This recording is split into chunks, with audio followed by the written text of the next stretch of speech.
everyone. Welcome to Humane Voices. I'm Carrie, and I am supposed to say that I feel like I've got a tiger by the tail for this episode, but that seems ridiculous. And also, we have guests who would tell us all that we should not ever take a tiger by the tail. So I just want to say, yes, metaphorically, we have a tiger by the tail. We're very excited about it. Actually, physically, never take a tiger by the tail.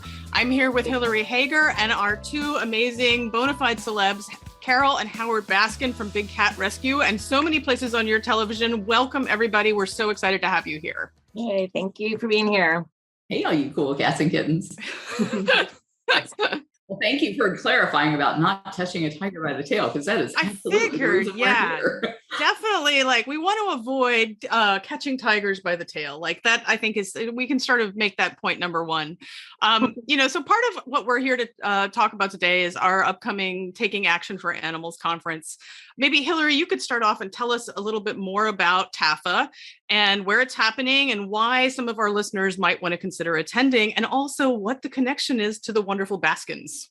Yeah, sure. I'm so glad to be able to talk about it. Our Taking Action for Animals conference happens every other year in Washington, D.C., and it really is an opportunity for advocates and people who are interested in animals to learn all the ways that they can get involved in engaging on behalf of animals in all kinds of different ways, both to make change at the local level, at the state level, and also at the federal level. So we really try to focus on the word action. So there's the educating piece, but there's also skill building to allow people the knowledge and the tools for their toolkit to take back with them and to really do the work to make some policy change for animals. And so the event this year, it's always in DC. This year, it's July 15th through the 17th over the weekend. And we're really looking forward to it. We get people from all over the country. We have speakers from all over the country as well, coming in to spend a couple of days getting really nerdy about animals and learning. We have a variety of different tracks. We've got all kinds of different conversations about policy at all the different levels. And we're looking forward to another really great event. And it's our first time being in person for a few years. We'd had a virtual event entirely in 2020. So we're looking forward to being back. And also, there's Arlo. Sorry, he's decided to join the conversation. Speaking of big cats, little cats, etc. Right. He's a big cat trapped in a small cat body. What's going on? Don't try to take that tiger by its tail either. No, he doesn't like Don't do it. Yeah. No. So, the Baskins, you all, Carole, and I would say, I think I've seen you at every TAFA that I've attended since I worked at HSUS. I came here in 2011. And you always have been a really important part of what we do. You are people who educate folks on how to take action for animals and how to transform their love of individual animals or species of animals into policy. And so having you here to sort of, I think, act as a role model, but then also to share your experience and encourage people to continue to take action is like the perfect fit. We just so love having you at the conference. I think everything we probably learned at Taking Action for Animals. Oh, that's so nice to hear. Flattery will get you everywhere. Yes. More of that, please. We've actually been to every one since it started in 2006. Oh, that's so great. Well, I remember showing up there in 2006 and we had no idea what we were doing. And our attitude was, if you have a bill and it makes sense, why doesn't it just pass? Right. Wouldn't it be great if democracy worked that way? Yeah, we were frustrated. And I think there are three things about TAFA. Two you said. One is the education, the do's and don'ts. We're all passionate about the animals. The issue is, how do you translate that passion into effective lobbying, like don't go in and hit the legislator over the head with a bat, that kind of thing. So, wise words. Just the do's and don'ts about how, and some of your speakers are so skilled, and it's really nuts and bolts. It's easy to understand. The other is all the speakers, the education about the different species. We focus on cats, so we've learned a lot about the other issues there. But the other one that everybody I have ever talked to has commented about how exciting it is to be in a room of sometimes 1,000 like-minded people. You're not the only one eating the not meat sandwich, like you are so often in other settings. And to find that there is this amazing amount of people from all over the country who share our passion is really reinforcing. I can't tell you how many people have said that was the biggest benefit to them of TAFA, and making friends that you then keep in touch with. Yeah. I think that was like 5 out of your 2 things that you were going to mention. No, she can't count. I do the counting. It's training on how to be an advocate. It's education. And it's camaraderie. That's 3. 1, 2, 3, Carole. Right. And we've also established not only do you not take tigers by the tail, but you don't hit legislators over the head with a bat. So those things are all very important to establish. And I think, that's one of the many things you'll learn at TAFA, I would assume, right? No bats and legislators. Absolutely. Yeah. Well, the other memory I have from that trip, if you don't mind my saying, is it was the first time I had ever been in Congress. I was like a first grader on a field trip. Walking down the hall, it's like, whoa, look at this, These doors are really small. You feel like a first grader. So I'm really curious, before we talk a little bit about some other things, how did you guys first get into this work? Like, what brought you into the movement in the first place? I mean, and how did you sort of come to focus on the big cat issue?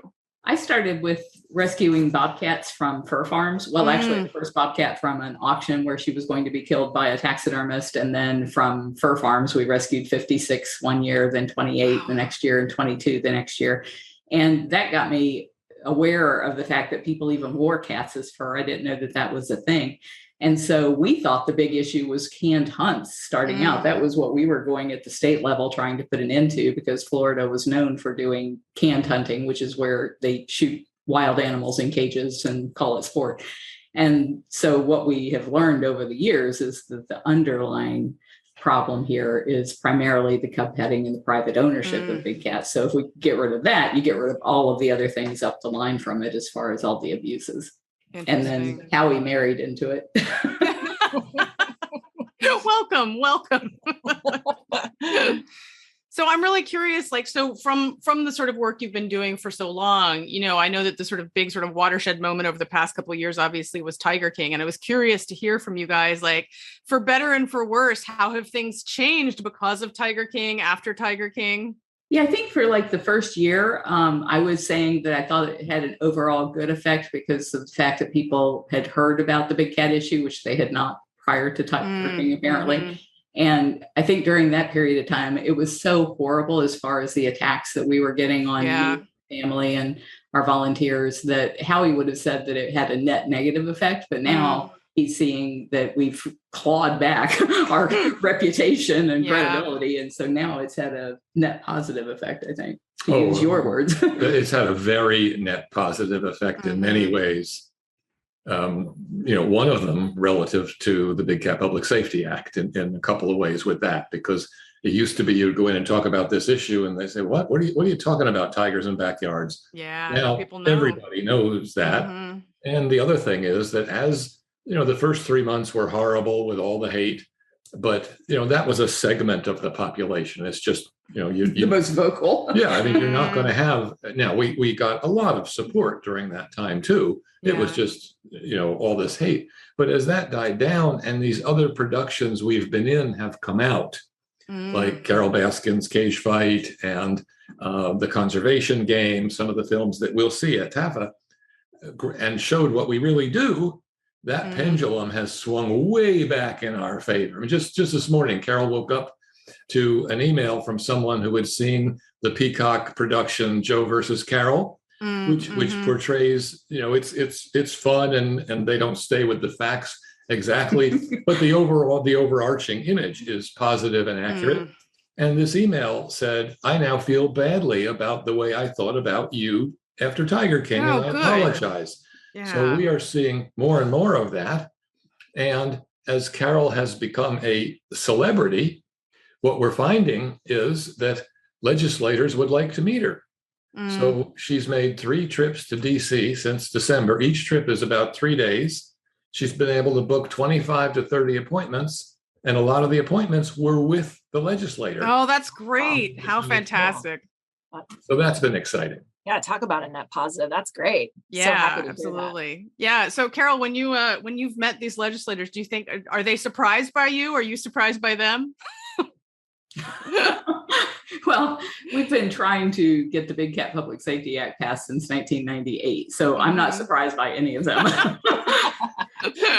I think most people that meet me in person are surprised because if their only reference is Tiger King, they think that I am just, the most evil witch on the planet. Mm-hmm. And so they're always kind of surprised to find out that I have any kind of a personality at all.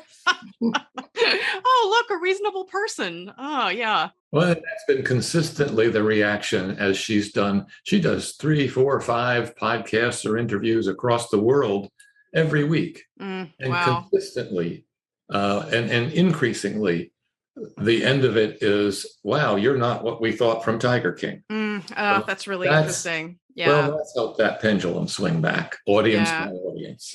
That's great. I mean, we talked about Tiger King a little bit on the pod early in the pod's life, and kind of even, and it's interesting to hear you guys talk about how the sort of reaction and your reactions and your experience with it has evolved over time. Like if you take sort of a piece of culture and its effect and in the moment, and then its effect 6 months or a year or 5 years down the way, it's going to change. It's really, I mean, we talked about on this pod about the sort of frustration that the sort of hoopla and the sort of personality stuff in Tiger King kind of lost a lot of the message. And so I'm really happy to hear that overall, it sounds like, as things have played out, it's gotten to be a better end result. So that's really great.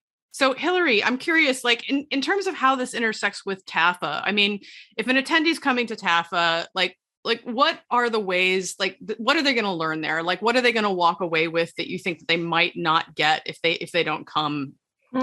Well, I mean, I think Howard did a better job probably of outlining that than I could have. I will. But what I would say, I've been in thinking about this conversation with you all and what it means to have you at TAFA. I really think about, so many people have a concern for an animal, like because they have a cat and then they like cats and then they care about cats, or they, see a beautiful picture of a big cat somewhere and think, oh, what a magnificent animal. And then they maybe follow you on social media and they see these beautiful animals and learn about the care that they get. And then, when they start learning more and more, there's this thought that I'm sure, Carole and Howard, you both had, which is like, geez, somebody should do something about that. And then there's this moment when all of a sudden you realize you're the person to do something about that. And I think a lot about one of the reasons why I have so much respect for the both of you and the work that you all do in your advocacy and in your direct care is that I think you help to draw the connection between that sort of individual, like, hey, somebody should do something, or I care about this animal, to like, here's what I need to do as an individual person to try to move the needle on these issues. And I think that it's very empowering because I think so often these stories or these wrongs that we see and these, injustices and these really terrible situations for animals feel much bigger than us. And they feel like, well, what could one person do? And coming to an event like TAFA really helps you to remember that it's not just one individual, that there's this whole community of people with a shared concern and who can really get involved. And so I'm so interested to hear, and I'll ask this question in a second, I'll be interested to hear from you all about what you think about how you have done that work to say, like, hey, you like these pretty pictures of these big cats, here's what you need to do to help these species of concern and to help get us over the finish line. But I think TAFA is really about helping people to do that, right? It's like, here are the policy issues, here are the different considerations, here are the strategies, here are the ways that you as an individual advocate can be most effective.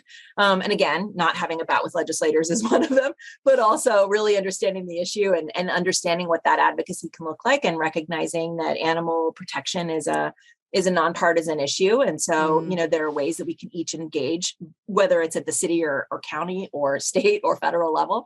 And so I think that what this does is really empower people to recognize that whatever the thing is, and we all have different things that we're interested in, right? Some people really love hummingbirds, other people like big cats, whatever the thing.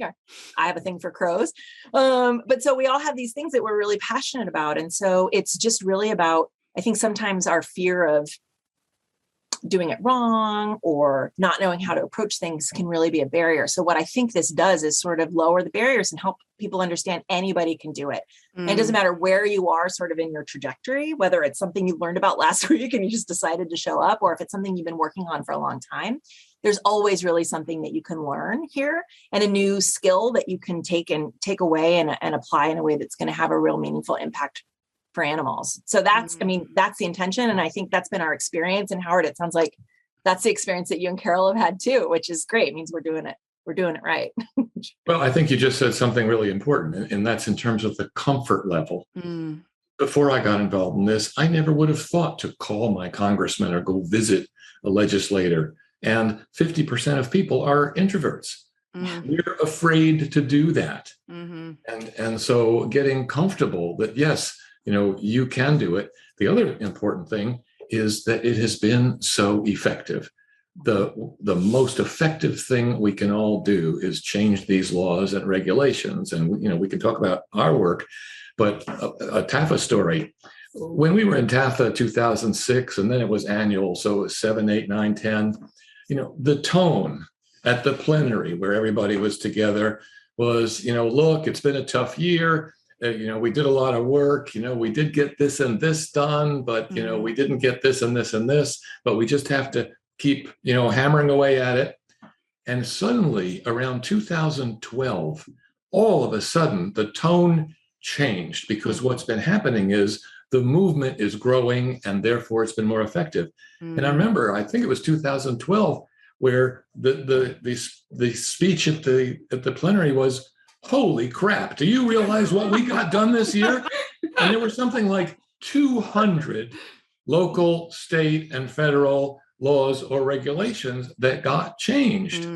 And there really is this upswing. And you look at some of the things that happened recently over the last years, the fur designers abandoning real fur, Ringling closing, huge victory. So it really is effective to do this lobbying. And the key is getting more people to do it.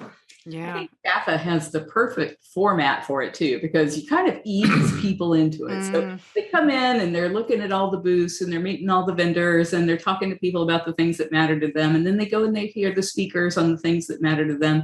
And then they start getting literature that's, explaining more about those issues that they already care about, but may not know a whole lot about. And then you actually have your lobby training where they go and they teach you, these are the ways you should dress and this is how you should present yourself and this is how you should be.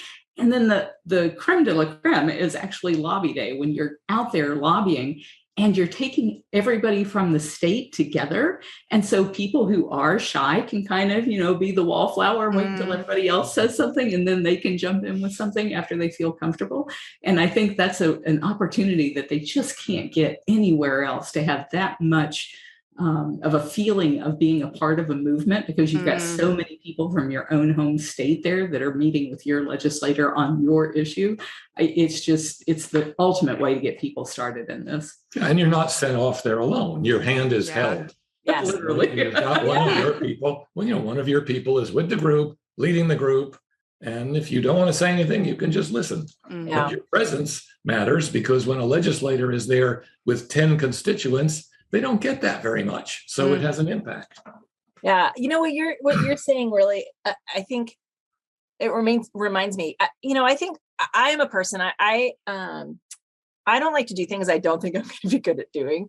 Like that time when you're trying something new and you feel really, really ridiculous is like the worst time for me. It's one of the reasons why I've resolved to never try to learn how to play bridge. Like, I like a lot of different card games, but bridge seems unnecessarily complicated and I hate to lose. So I'm just never going to try it. And I'm okay with that. Fortunately, I have a pretty expansive view of the things I might be willing to try and be good at. So I do try new things. But I think that's one of the things is that, people worry about saying the wrong thing or doing the wrong thing or getting it wrong. And I think what I've always appreciated about TAFA and about lobbying this way is that it really demystifies the process. And it's a reminder that legislators, they work for us, right. And they're people. They're people. They work for us. Their staff is always, they work to be very responsive to constituents. And so, and also, trying and maybe not doing it perfectly is better than not trying at all. And I think that learning thing together is a really important piece. And, one thing I'll say is that we're still working on what our Humane Lobby Day is going to look like in July, because there are still security restrictions at the Capitol. There's still COVID restrictions. And so we're working on exactly what that's going to look like for our attendees this year. But what we are also going to do is offer virtual lobby days, which is something that we did last fall with a tremendous amount of success, because we, in the same sort of model, had a staff person, had a bunch of people who also, from the same state or from the same legislative district, meeting in a group. And so, in the way that the world has been a lot about Zoom and a lot about virtual handholding, I think that's going to be an element. So even folks who aren't able to stay on that Monday will have the opportunity to have a meeting with their legislator with some staff support to help have the conversations that we know need to happen with staff and legislators this year. So, Carole, Howard, I wanted to ask specifically, I mean, you mentioned how long you've been working on trying to get the Big Cat Public Safety Act passed. And I'm wondering if you can talk a little bit about sort of, why the sort of why the commitment to this piece of legislation, what it will get done, like what you hope to see with it over the coming year. Well, the bill does two very simple things. It stops the cub petting, and that's critical because the cub petting drives 90% of the breeding, because these cub petters, you can only use the cub for a few months and they have to keep pumping out cubs. So historically, you've had these places that would have 50 to 100 tigers in breeding pairs just pumping out cubs. And the second thing that it does is it phases out the private ownership of these cats living in backyards and basements and Harlem apartments and all of these stories you see in the news, which are never appropriate for the cats and are a dumping ground for the cubs when they get a little too old to pet. So it doesn't take away the people's animals that they have. They just can't breed or acquire more. And gradually over a decade, that population would simply die out. So it's very simple. That's what it does. And we know that it works because when we started this in 1998, we were attacking a much bigger problem at the time. The numbers were just going off the chart as far as the number of these animals that were being bred, used, and discarded, and people were being injured and killed all over the place. And we were keeping records of how this was just going exponentially high. And so from 1998 until 2003, we worked on a bill that was called the Captive Wildlife Safety Act, and that passed in 2003, and it passed unanimously in a Republican-controlled Congress, which surprised everybody and was signed into law by a Republican president. But what that did was it stopped the sale of big cats across state lines as pets. So it left this huge gaping loophole of the cub petting and the private ownership. But even with that bill passing in 2003, I had to turn away something like 320 some odd big cats because there just wasn't room in the sanctuary, and all of the sanctuaries were full and overflowing at that time. And as soon as that law passed, even though it wasn't even put into effect for 2 more years, the minute it passed, the very next year, that number dropped for the first time ever to about 165.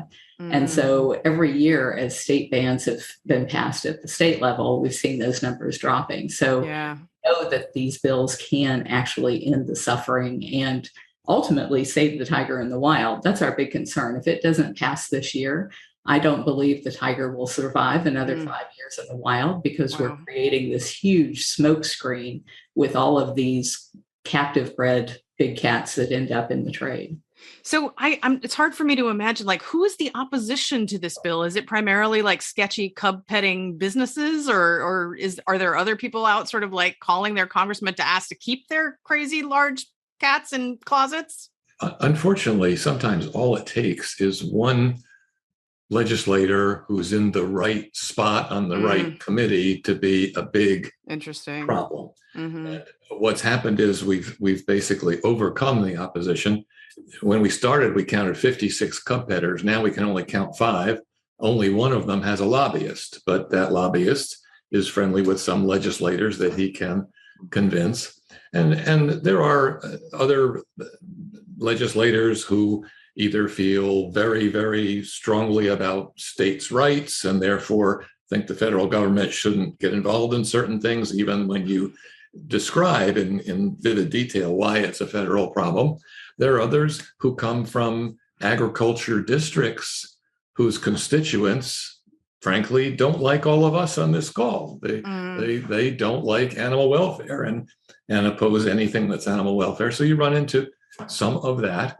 But in terms of meaningful opposition, there's really one cub petter who has a lobbyist who is about the only opposition that there is. Wow, interesting. And he's under indictment, so how much longer can he be a problem? There we go. Let's cross our fingers. Yeah. Well, I wanted to sort of transition to a slightly lighter topic, given how much you guys have sort of been featured in various movies, TV shows, et cetera. I wanted to get your personal opinion. Like if you tomorrow were to cast a show with people playing you, who would be your picks to play the two of you? Well, my my choice was Tom Hanks. Ah, excellent. I love that. So why would you pick him, Howard? Well, I think he has my kind of calm, steady manner. He's not highly emotional. And without being offensive to him, I would say he's not the handsomest actor. For shame. And so I felt that would be more appropriate since I'm not exactly a Brad Pitt type. So, however, that being said, I thought Kyle MacLachlan in Joe versus Carole, the Peacock production, did well. First of all, everyone tells me with enthusiasm that he got me totally.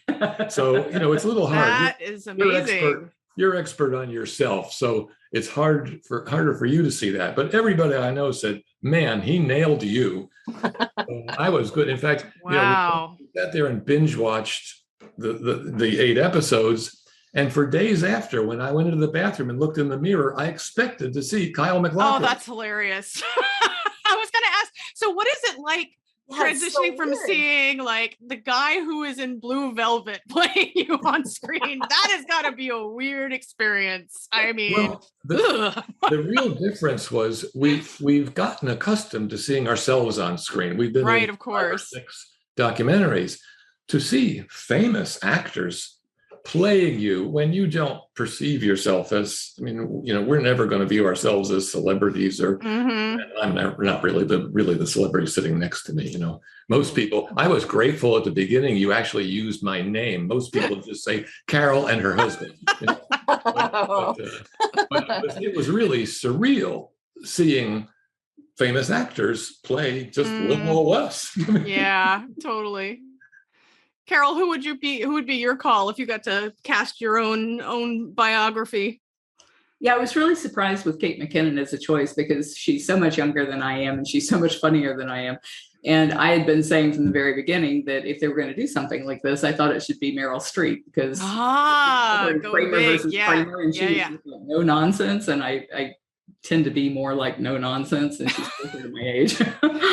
Right. If you get to cast it, why not go for Streep? Heck, go all in. Yeah. And actually, Carole is funny, but I do the laughing behind her back. As does everyone. So Carole, I'm curious, can you talk a little bit about your experience on Dancing with the Stars? What was that like? That must have been, have you ever done any sort of actual dancing before? Was that your first time? No, it was a sin in my family. So oh my gosh. Wow. Yeah. At our own wedding, we didn't dance.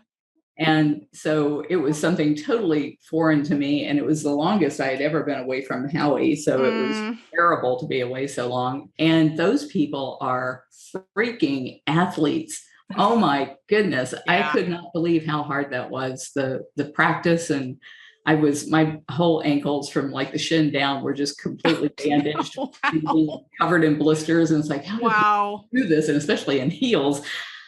Terrible. Incredible. It was kind of like horse soaring. Oh no. Make me do those steps. Oh God. Where the stacks on them and everything. Yeah. Oh no. Well, Hillary, clearly we know who the top stars of TAFA are, but are there any other headliners you wanted to mention who are going to be attending the conference? Well, aside from all of these subject matter experts who are doing really incredible work on the ground with all these different species. I think there are lots of people who are going to be coming, but we do have another keynote speaker on Sunday who's coming, and it's Juanchiko Gutierrez. She's an environmental activist. She's a justice activist or advocate, and also the founder of Black Girl Environmentalists. So she's going to be coming on Sunday to kind of talk about, environmental justice, and then how animals sort of tie into the work, and also having a more what having a more inclusive movement means. That's great. For the environment and for animals. So I think it'll be a really interesting discussion. Obviously diversity, equity, inclusion is an important topic for all of us right now. And we're looking at all the ways that it sort of is woven throughout our work. But I'm really looking forward to it. it's been a long time since I've left my house and been out in public. And so there's really nothing short of TAFA would peel me away from my little spot here in Western Washington. But I am so looking forward to it and being back in that community, Howard, that you were talking about is so important. And even for an extrovert, well, I guess I'm an introverted extrovert. You're an ambivert. I am an ambivert. Mm-hmm. That's probably a better way to put it. I'm so looking forward to being back among our people and to be able to really connect with folks and talk about all of the things that are going on and what's going to come next. And you've got a movie showing, right? Too. There's the screening of. Can you tell us a little bit about that? Yeah, well, I mean, Howard, you're probably better positioned to talk about it. We're playing Conservation Game, I know, and we have a few different. We have actually a movie studio that we have set up, and so we're going to be screening a few. Yeah, Saturday night, the movie night will be the Conservation Game, which is, these guys did an incredible job of tracking down Jack Hanna and Dave Salmoni, Boone Smith, and getting them to admit right on camera. They didn't know they were on camera, that they lie when they bring these animals on TV. Wow. And it's had an incredible effect because we have not seen a tiger cub on TV since this came out. So it's been kind of a Blackfish type effect. And then at another time, they'll be playing the first of the 2 episodes of Carole Baskin's Cage Fight, showing us going after the bad guys, and maybe a trailer about the second episode to try to entice people when they get home to want to watch that. And then Hidden Tiger. You want to talk about that? Hidden Tiger is a really interesting look at how this is affecting tigers in the wild. So it covers all of the aspects. It covers the cub petting and the Conservation Game. And then with Hidden Tiger, you've got how this is impacting the tiger in the wild and everything that we need to be doing to save them, starting with ending the private ownership of big cats. Fantastic. And then Carol's. Is Carole Baskin going to be there? Yes. Oh, wow. Oh, man, you guys are in for a treat. Carole, I love this guy. A lot of people reach out to me and they say, you're so brave taking on these guys. Nothing like Carole. He just goes right into the belly of all of these horrific tiger trade rings and gets undercover footage of what's going on and what's happening to these cats. And I can't believe he's still alive to tell the tale. When you see this, you're going to be like, how did he survive this? Because he just, took his life into his hands and then produced a really excellent film called Tiger Mafia. So you really have kind of a mini film festival at this TAFA for the first time, I think. Yeah. So Carole, I'm curious to know sort of what this process has been like for you in helping people who have a concern for a particular animal or a species of animals, and taking that individual concern and their affinity for an animal and translating that into action. I think that's something that you all have been particularly good at doing, right? You're the person who said, I want to help and I'm going to be the person to do it. How have you been able to really help people to see the role that they play in the movement themselves? I really embrace the 80-20 rule. So 20% of the people are doing 80% of the work or getting 80% of the result. And so whenever we are reaching out to our fan base with videos or photos of our cats, 80% of the time we are giving them what they want, the cute pictures, the cute stories, the things that really get them talking to each other and to us. And then 20% of the time, we're reaching out to them and saying, and here's how you can help.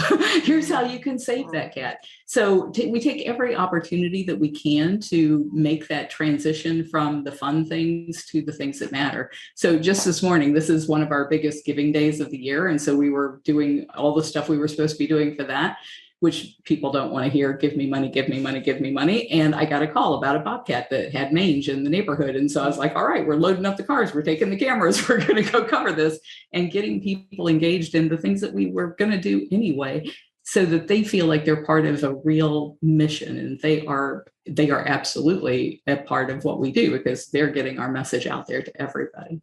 And the other thing is, having successes feeds on itself. When Carole started years ago sending out emails and saying, contact this venue, tell them not to have cub petting, maybe we could generate a few hundred emails. Well, over time, we've built that up to sometimes people get 5,000 emails. Fantastic. And so the successes came. And as you have the successes and publicize them and people see this works, One of the biggest victories we've had has been the rescission of the generic tiger rule, which we worked on with HSUS and the other organizations. But that's had a dramatic effect. That's one of the reasons Joe Exotic is in jail. So, but I have one question. Am I in the 20%? You're in the top 13%, remember? You have to watch Joe versus Carole to know what that is. Because we didn't know there was a 13%. I thought it was 10% when you told that story, but Kyle says it's 13%. All right. In the interest of connecting up with the idea of generating more support, I wanted to mention the bigcatact.com. Is that correct, y'all, for people to go and generate support on the Big Cat Public Safety Act? Yes. So for anyone who's interested in TAFA, go and check out the website, takingactionforanimals.org, and see if you might want to attend either in person or to attend some of the virtual components. Carole Baskin, Howard Baskin from Big Cat Rescue, thank you so much for being here. Hillary, I'm really looking forward to TAFA. I hope it goes splendidly. And thank you all so much. And we hope to see you on a later episode of Humane Voices. Thank you. Thank you so much. Goodbye.